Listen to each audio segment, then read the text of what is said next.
wrestling media server likes and greatest wrestler ever people. We commence here for a great match generator. Yes. Boy, it was a banner week. God, this the dumbest week ever. It was dumb. It was dumb.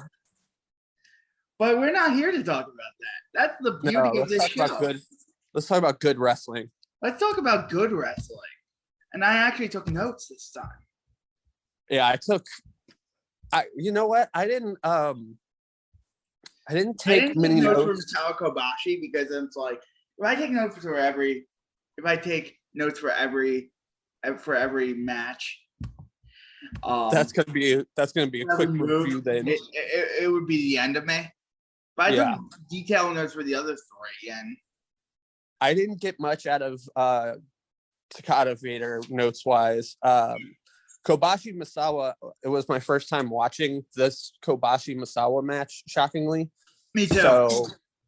So like I was like, no, I gotta sit back and like actually take this in. I don't want to be distracted by like I had to watch it twice for the purposes of this show. And the other two matches I only had to watch once, but they were easily digestible.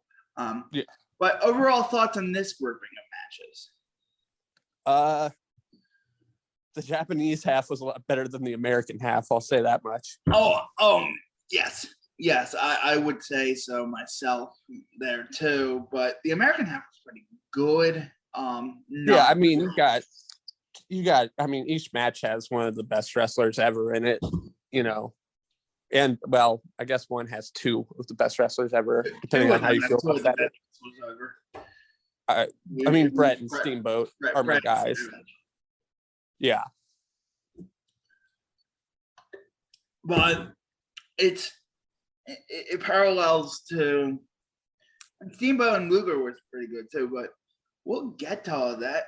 First, we would like to thank the Social Suplex Podcast Network for hosting this podcast, and we would like to thank everybody for listening to this podcast, as it's an honor for us to be on the podcast network. And shout out to Rich Glotta for burying the wrestling media Discord. We don't need to go into that any further. Rich Glotta did the burying. Yeah. Oh my God. You didn't have to deal with that. I had to deal with it. Yeah, well, I was freaking out over other stuff. God, yeah, there was some other stuff going on, but it was just like there was some other stuff going on, like people insulting me, but it's like I had to deal with that stuff this time, so it was interesting. The what I was dealing with was like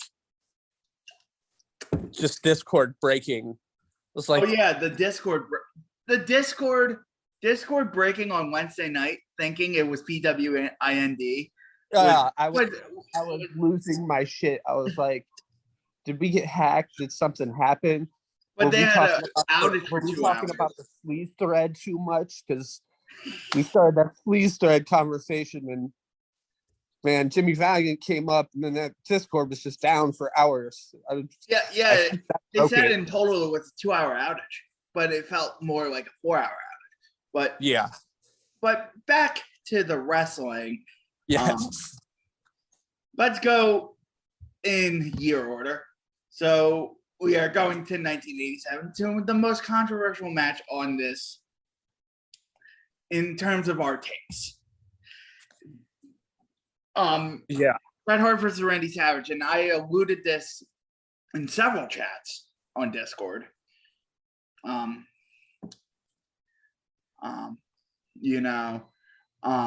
did not like this match as much as everyone else does.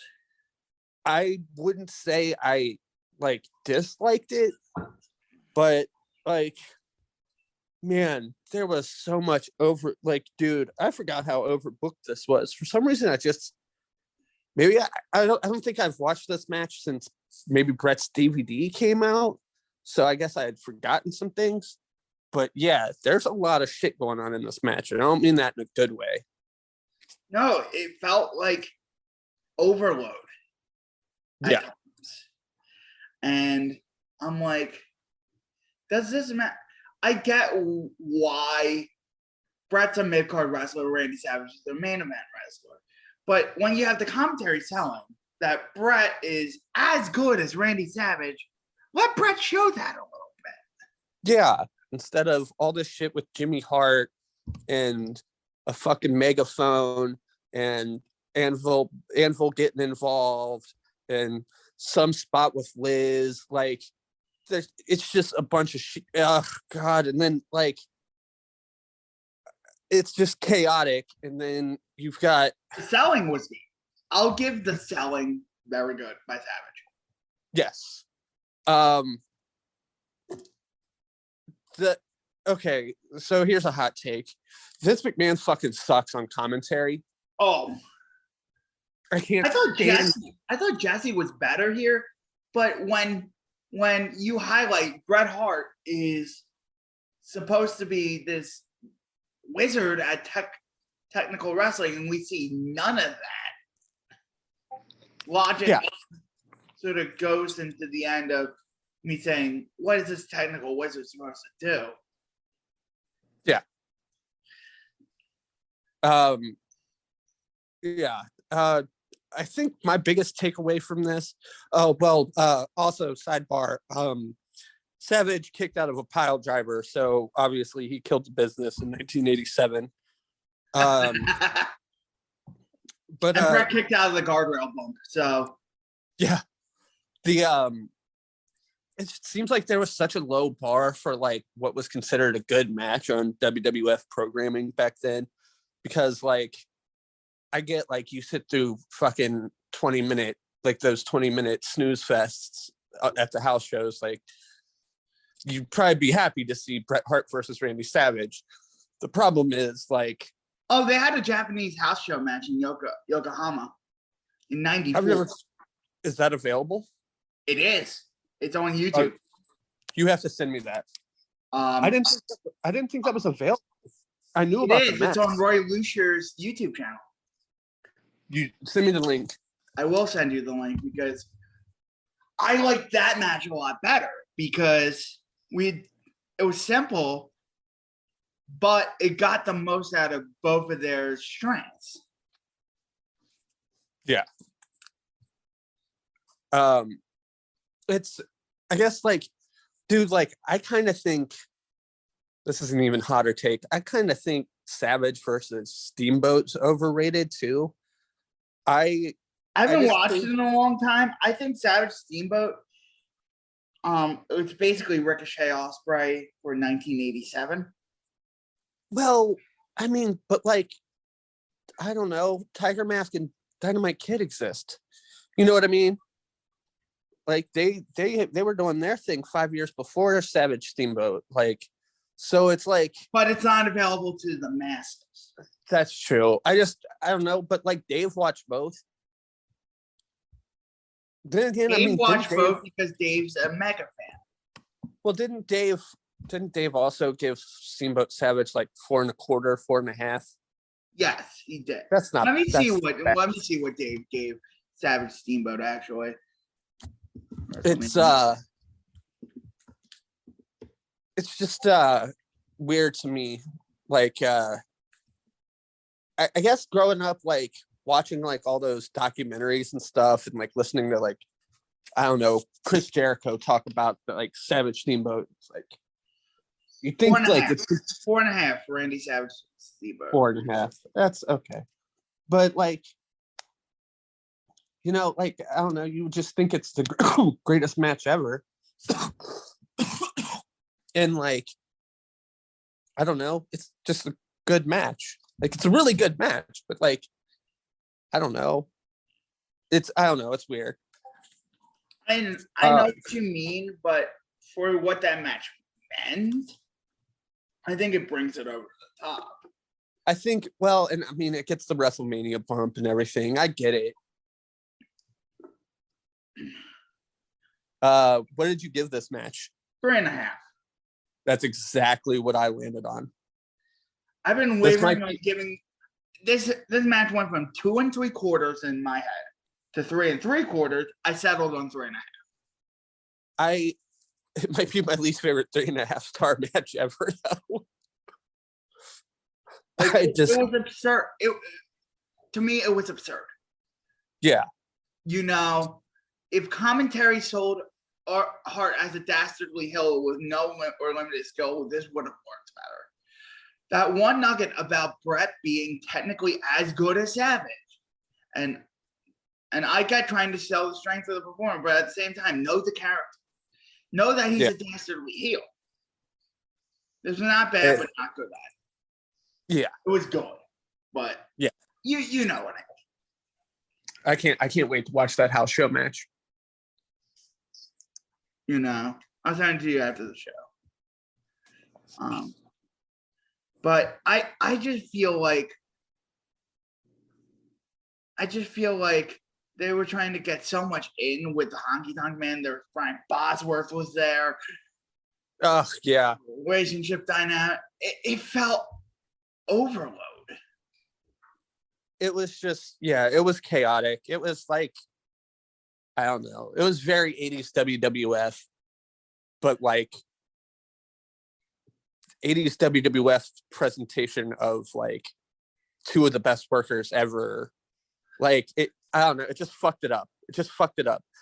Savage could have had the same match with. He could have had the same match with Anvil. He could have had the same match with Honky Tonk Man.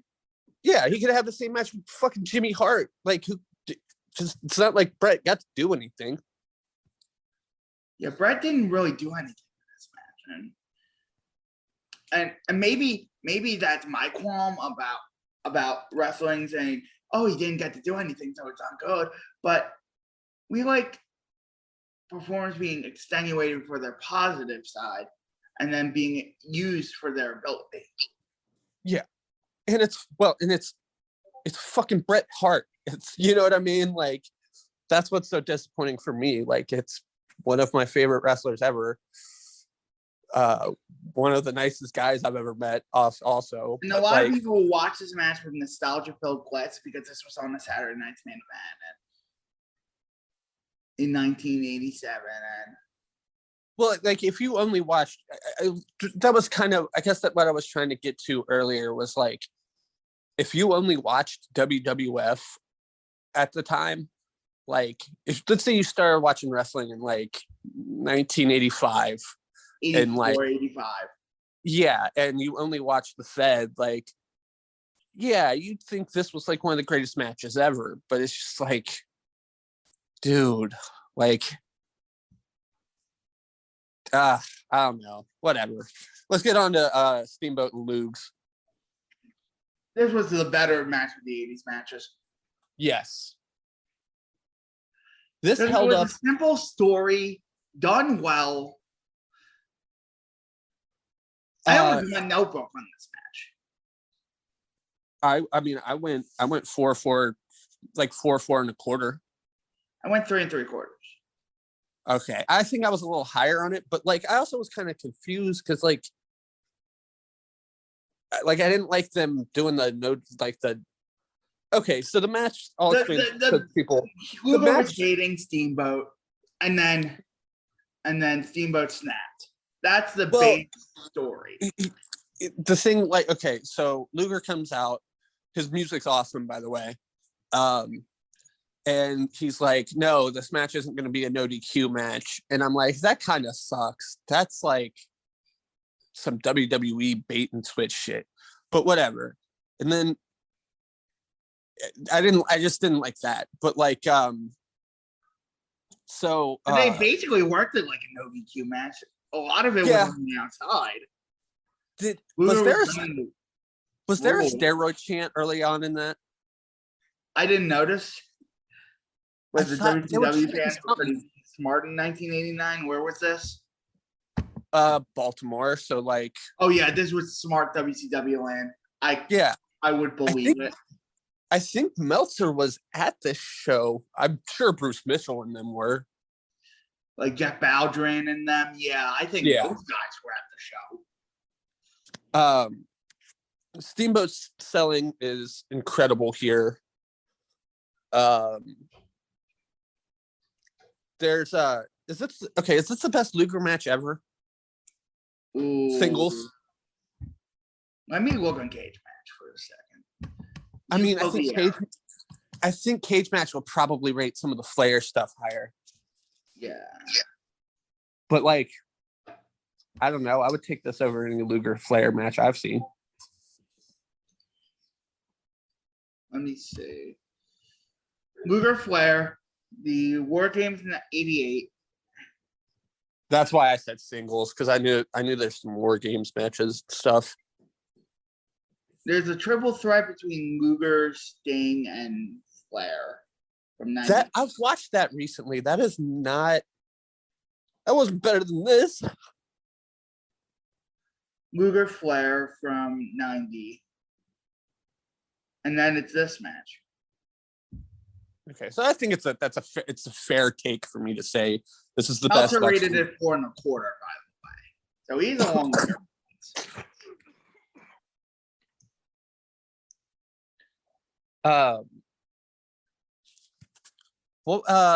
God, I'm drawing a blank. I have there was towards the finish there was a slingshot spot that I loved.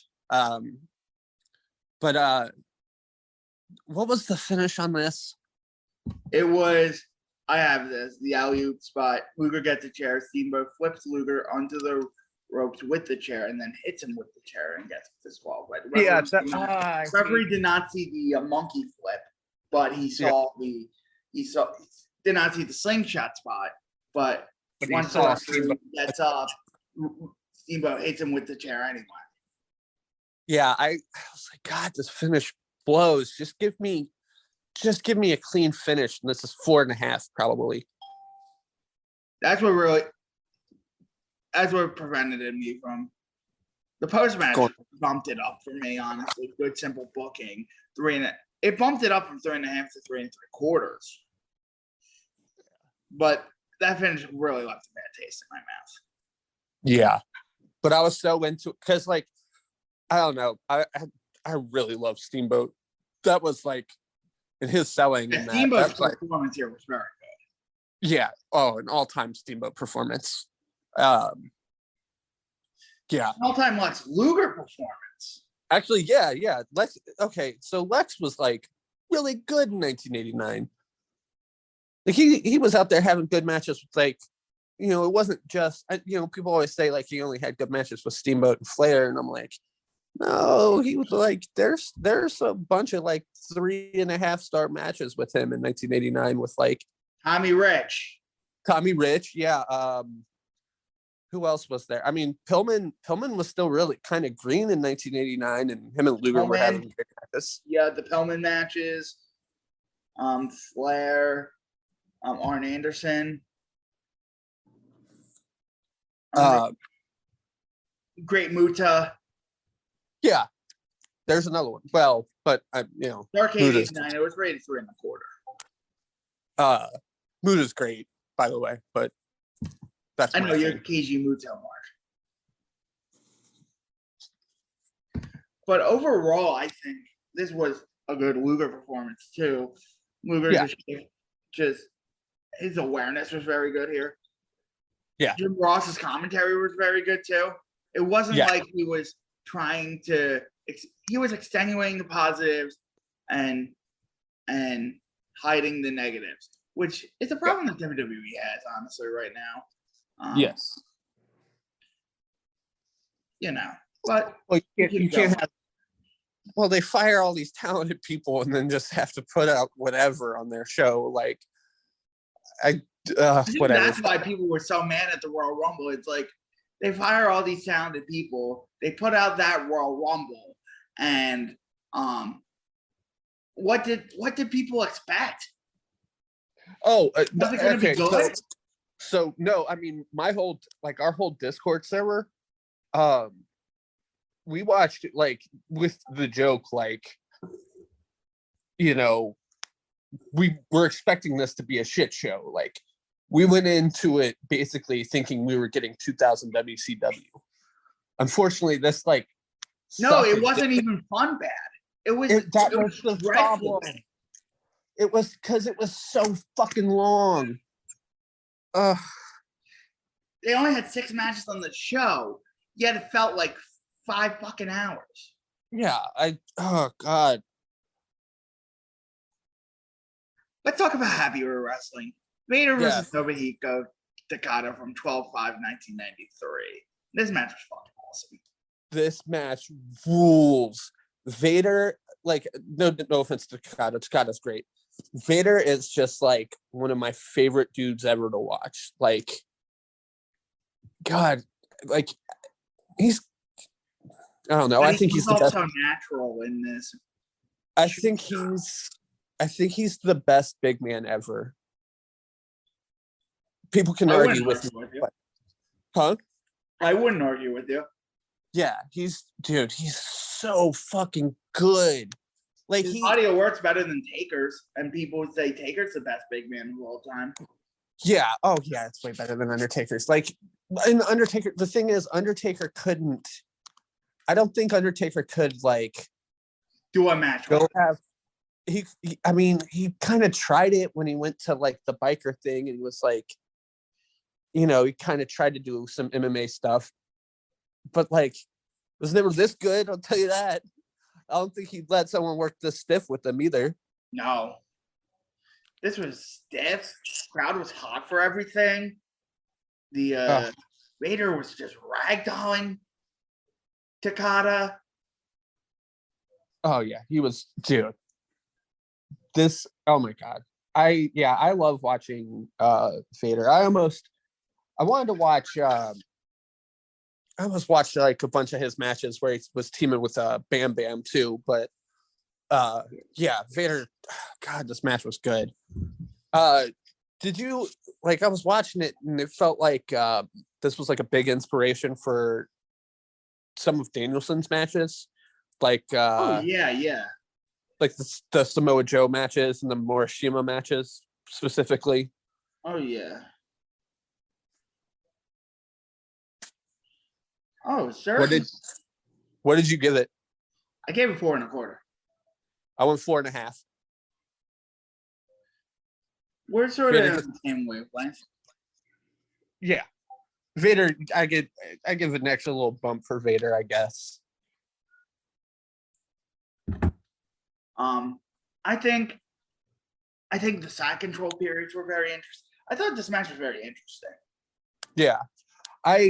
I mean, I think I also like shoot style a bit more than you, but I mean, we've talked about that.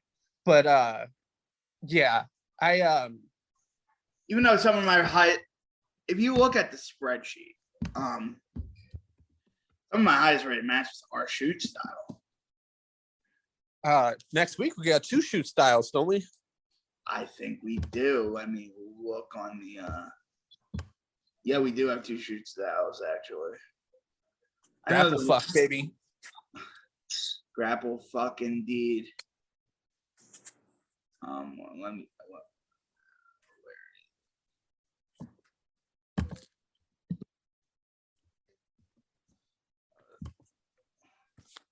There it is. Sorry for the lull here. You're good. Next week we have 2 shoot styles. We'll preview next week after we get to let's do Kobashi Misawa and then preview next week. Yeah. I'm very high on this. I mean I went 5. I went 5. It was easy. Yeah. It was less excessive than 120.97. Yeah. But they kept up. They keep such a good pace, and like the crowd's fighting for near falls for like, I don't know, half of this match. They have them fighting on every near fall, like the last half of it. And this was, how long did this go? This went about 15 minutes. Yeah. Let me see, Misawa Kobashi. You fill the air while I do it.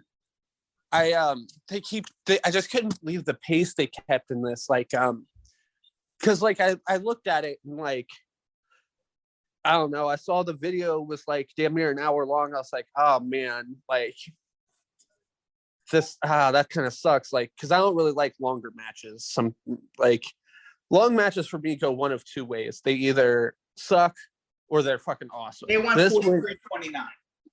Huh? They went 43 minutes and 29 seconds. Okay, yeah. And they kept up such a pace for all 43 minutes. It was a hell of a performance. Like I said, I didn't take a lot of notes because this was it would be insane for us to take notes for this one. Yeah. It's for some reason I'd never seen this before, which is like weird for me because I fucking love 90s All Japan. I think I have this match on DVD somewhere and I hadn't seen it until now. Right. Because I think I'd have to look. It's in my garage. NBA Crossover is coming to Cleveland for NBA All-Star. This February, experience the intersection of music, art, fashion, tech, and basketball at the Public Auditorium. Celebrate the past, present, and future of the NBA with special appearances, brand experiences, limited edition apparel and collectibles, and live performances. Check out NBA Crossover February 18th, 19th, and 20th. Get tickets today at NBAEvents.com. At Vanguard, this is more than just a retirement plan. This is your cappuccino date in Italy, the beach house with the matching bicycles. It's your rental car down memory lane and weekends reuniting with friends from over the years. This is the future you imagined, and Vanguard is here to help you build it. Because at Vanguard, you're more than just an investor. You're an owner. Discover the value of ownership at Vanguard.com. Fund shareholders own the funds that own Vanguard. Vanguard Marketing Corporation, distributor. I think I have like an 8-disc set of just Kobashi versus Misawa matches. Yeah, this one has 5. There were some uncomfortable moments if you know how Misawa dies in then. Oh yeah. I guess I just wasn't thinking about that. Like I don't think about that when I thinking about that either. It's just for some people just can't get over that. I don't think about it when I watch Misawa, but like I have like shit in the back of my mind when I watch like Eddie Guerrero or Benoit. Benoit's a little different, like because you're thinking about like really bad shit, not like damn, like this guy died trying to like do like this guy blew his heart out because he was doing steroids to look good for this match, or this guy, or you watch guys that like overdosed and you're like damn, like they were on all those pills to get through the road. Like I don't know, I think about that with certain guys, but like Misawa, just I don't know, I kind of block it out. Yeah, I block it out with Misawa. It's like his body. Yeah. And the whole body discussion with wrestling is like annoying to me. Oh, it's gotten so dumb because it's such bad faith bullshit. Like, dude, you guys are gonna watch the people saying Adam Cole's out of shape. Like, man, you watch, like, you guys all enjoy Shane McMahon matches. What are we doing here? Like, Shane McMahon looks like he's gonna die 5 minutes into every match. You want to call Adam Cole out of shape? Shut up. Yeah, it feels like confirmation. Everybody's doing like the confirmation bias thing where everybody's just ruling opinions just to say their opinions. Like people weren't saying this when he like all the people saying it now weren't saying it when he was in WWE. So like you can take that for whatever. You can just I just think the whole WWE versus AEW thing has gotten out of control. It's just weird because like when people say like, oh, you're an AEW fan, I'm like, no, like I like all wrestling. Like I watch a lot of Stardom too. I watch 4 different fucking promotions for my podcast almost every week. I whatever. Like, I just feel like when people call people AEW fans, most AEW fans are just wrestling fans. And it's like this whole war between the two is a microcosm of life in general, where it's like it has to be this or that. It has to be, to get the clicks, we have to war at each other and be at each other's throats in order to get the likes, and when you're alienating a whole another person. And some people are annoying. I get that. Yeah. But this is supposed to be fun. It's not supposed to be draining. And I think I recorded 2 pilots for the Wrestling with Mental Health. And it's like, what's the most draining? And I decided not to put it out there because I just put people on blast for minutes on end, saying, like, the media is manipulating it. And then people are miserable all the time. And then everyone just saying confirmation stuff, doing their own research to just confirm what they think. It's because, I mean, like, there's just so many people out there that like start bad narratives, and then like people just roll with them. Like, you know, like the whole thing about like, but I think it's a new fucking thing all the time. If it's not like, we got people to figure out the demo is what is the important number for TV ratings. And then we had to be like, oh no, like we had to go through the stopwatcher phase. The stopwatcher phase has moved on to, you got to have 2 women's matches. It's like, dude, you guys just find a new grift every day and let people do their own thing. They'll figure it out, you know? And me, I'm not like a let's let it play out type of guy or stuff like that. But at the same time, it's more like annoying just having people nitpick at every little thing WWE or AEW does. I mean, yeah. Well, WWE's bad though, I guess. So like, it is such an evil company. So I get like where people like me come from, but like, I don't know. Some other people I also empathize. I think this world overall lacks empathy and lacks the thing that we need most in this world is empathy and mutuality. And thinking, oh, this person thinks this because of their experience. I'm sort of, because we meet people with different experiences every day, we can't shut out the other view totally. And I think the internet markets things so we can shut out the view entirely. Yeah. I know this is a really deep discussion, but at the same time, it needs to be had because people are ruthless out there, and people are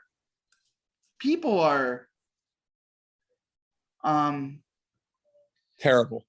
The worst. And there are a few good faith actors out there. For sure. But at the same time, we always get into the discussion about the media and stuff like that. I would rather not have that discussion every time. But now know this is what we're known for. And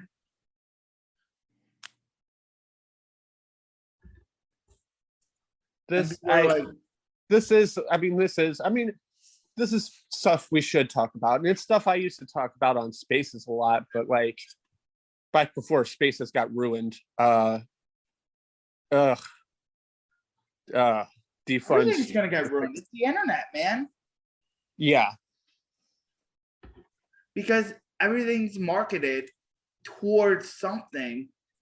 Everything's marketed towards your attention. Your attention's now a market. And we shouldn't have this attention be marketed anymore. Because this capitalistic view on attention has really made society fail.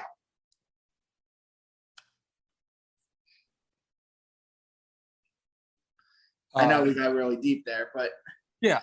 But sorry, I was pulling up Discord for the preview. But at the same time, it's just this, and this was why I wanted to do the mental health series, is because I don't want to talk to people from all different walks of life and stuff like that, but no one's going to come on my show. I realize this. No one's going to come on to my show if they don't agree with me. Right. And not have a civil discussion. And you think people will be able to, people can't have discussions anymore. It's weird because the internet used to be this bulletin board of things. Now we're living vicariously through ourselves. Yeah.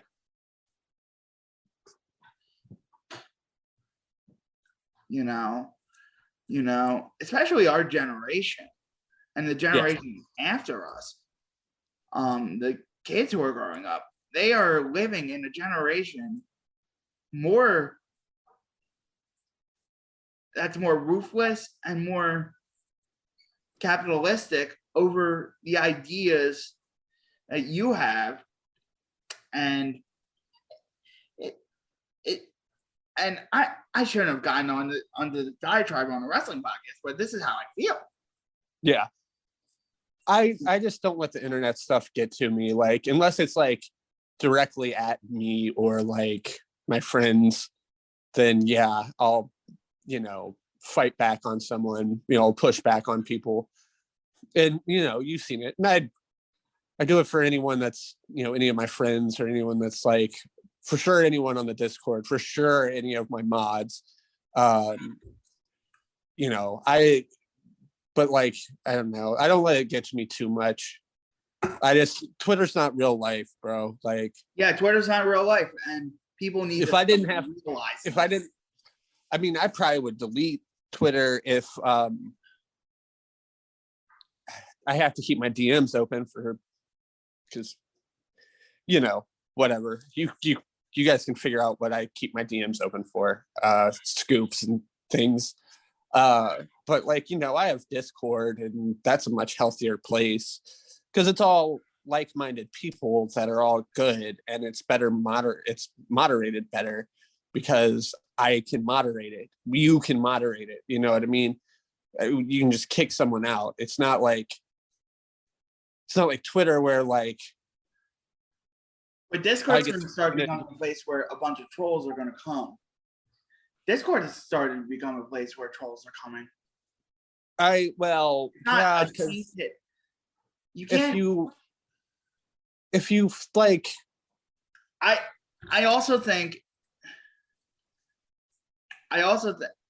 think we're living in an era where everything is lived vicariously through the internet, and I think it's a bad thing.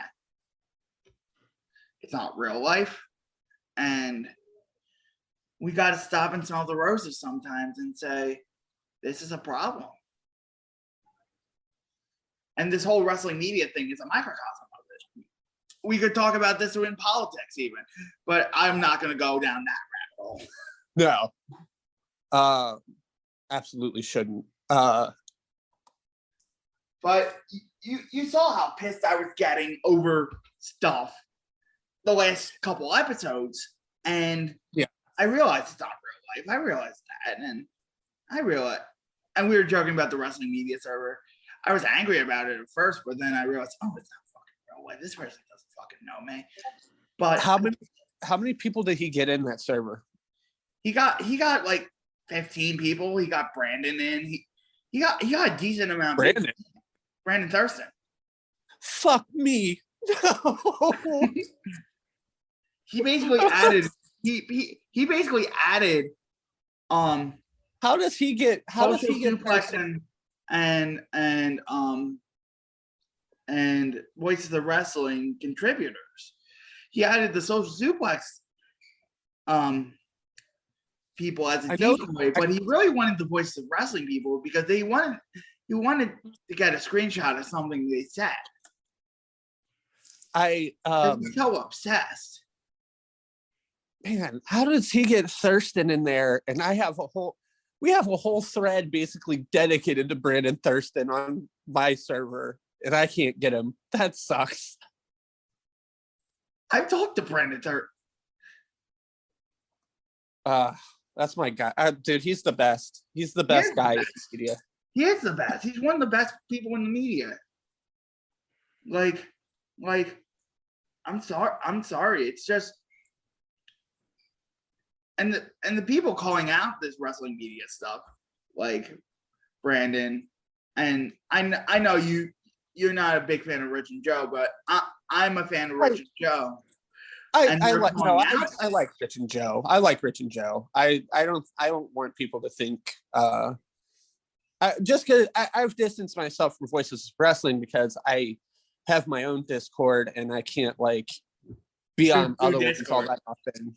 I'm never, because I'm never on the. I'm on like 60 Discords, and I don't know how. It's overwhelming. I gotta reduce that number.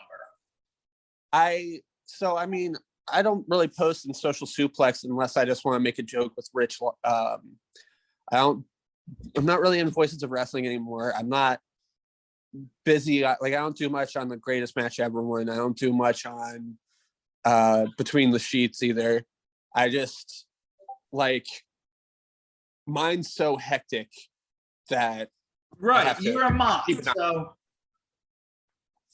so. And I tried to consolidate it into one server, but it's totally two different types of people, and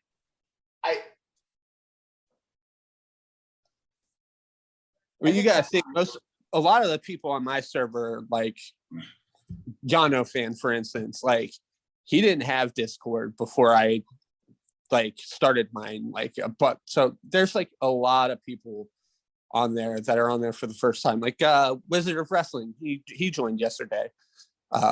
He was like he didn't have Discord, he just used his friend's account to join.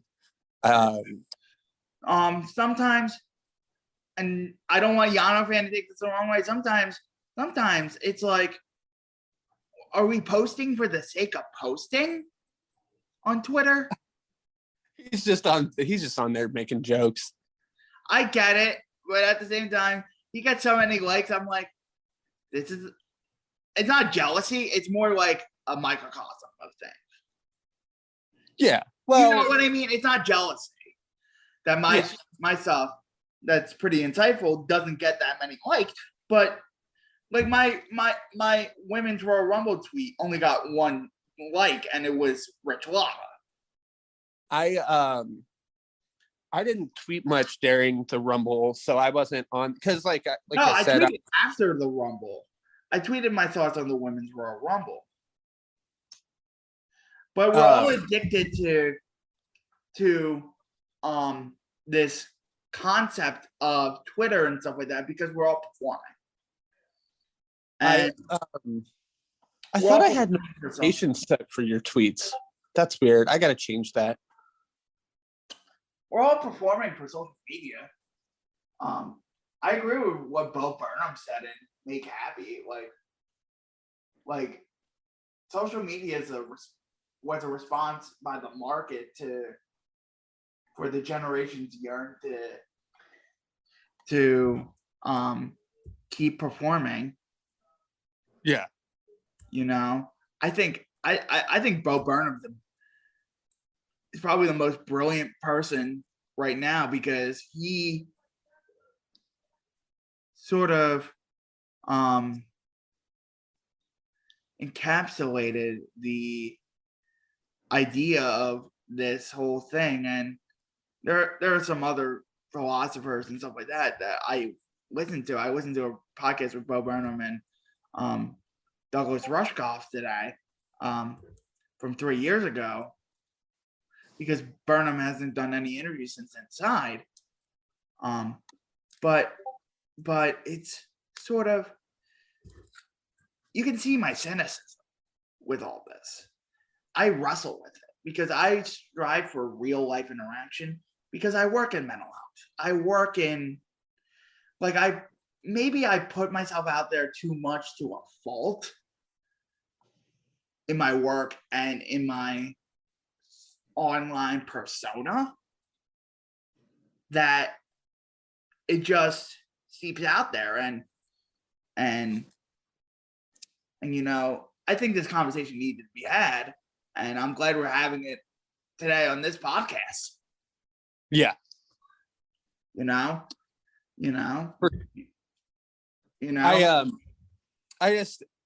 just think the best idea is just to not take any of the stuff seriously. Like, and I like at the same time, there are those times where you doom scroll. Yeah, it's it just doesn't get to me. Trying to pull up before the internet. It doesn't yes. get to you. I'm 25, so I don't have any experience without the internet being or social media being, at least for my formative years, at least there.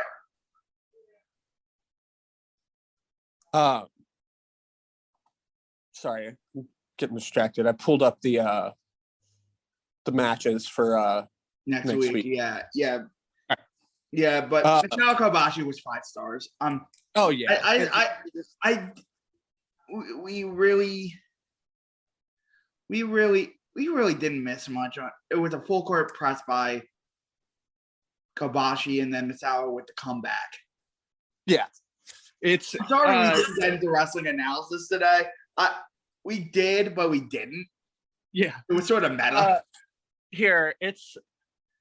I'll just say this. It's 43 minutes of Kenta Kobashi and Mitsuharu Misawa. Just think about that. It's 5 stars. Yeah. There's not much to say about it. I think that's why we got into the discussion we got into. Yeah. I'm staring at the links you sent to Discord, and I just keep staring at Bobby the Brain Heenan standing there with a neck brace. I'm just like trying not to laugh. Oh yeah. With the Hulk Hogan Harley race thing, and from 6/14/87, Texas Death Match. Then we have Yuki Ishikawa versus Alexander Ochka, Battle Arts 120/98. Then the Nasty Boys versus the Steiner brothers. I was about to say Scott Steiner. I could have said Scott and Rick Steiner. From WCW 10/27/90. And then Kiyoshi Tamura versus Mishima. I'm not going to attempt to say that first name again. From U Style. 4/6/2003 are 4 matches. And the links are in the Non-Toxic Wrestling Fans Discord. If you want a link to the Non-Toxic Wrestling Fans Discord, message Adam. Yeah, just message me or tweet me or whatever. Or ask. I mean, Danny is a mod. He can send you a link too if you need one. Yeah. Just don't send one to PW. No. What am I? No, I was saying for other people. I'll send PW an invite to my server. I'll just kick his ass off. And then he'll create other accounts. Maybe we'll be the server now that he infiltrates. Oh God. See, but I wouldn't tolerate his shit. Like, I know he pay to get on the VOW one? Yeah, but we don't tolerate his shit. That's the prop. That's the issue. But they let him stay there though. That's always been my thing. Like, I was like, dude, like, once you sniff it, kick him out. Yeah. Like, dude, if anyone had to block, like, dude, if you have to block someone on my server, I'm probably just gonna kick them out. No one should be blocking each other on my server. You know what I mean? So for everyone to have blocked that guy, like, I'm like, yeah, whatever. Yeah, it's just annoying. I'm a fan of the VOW server. It's fine most of the time. But yeah. except for this one issue, And it's like they know the email address, they know that they can't prevent it. Because Discord doesn't have the security measures to prevent it yet. Yeah. So it's more a Discord issue than a Voices of Wrestling issue. But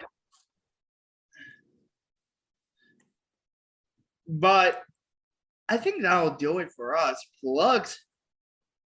At Adamiri4 on Twitter. Shout out to all the different. I'm not going to list all the Discord servers again. Shout out to all of them.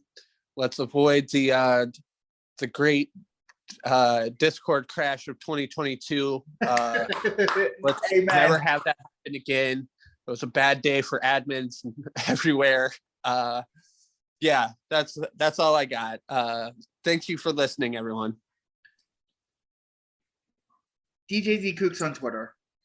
I have my own server, but yes, it's not active. You've posted the link for whatever. You've posted the link for that in my server, right? I'll post it again. Okay. Get some people in there. Let's right. I'll post it again.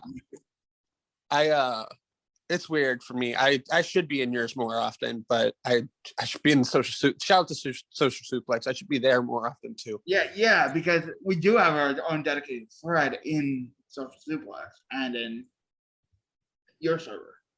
So yeah, shout out to GWE server too, because yes, the plugs they give us.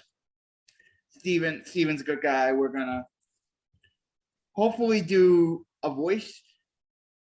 Watch parties every Saturday and Sunday. Watch parties at 5 for a certain wrestler. Then Saturdays is a certain wrestler, and Sundays Joshi Day. It always sneaks up on me. I need to do one of those with y'all. Also, I think I'm gonna start doing watch parties for our matches, like the matches we review.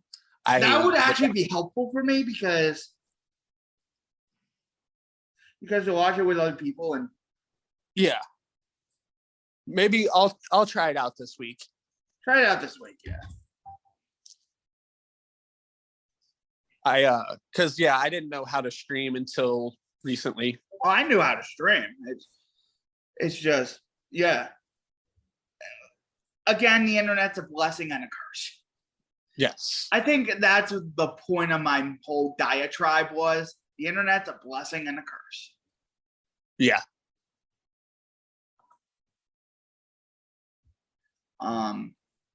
But thank you guys for listening to whatever this was.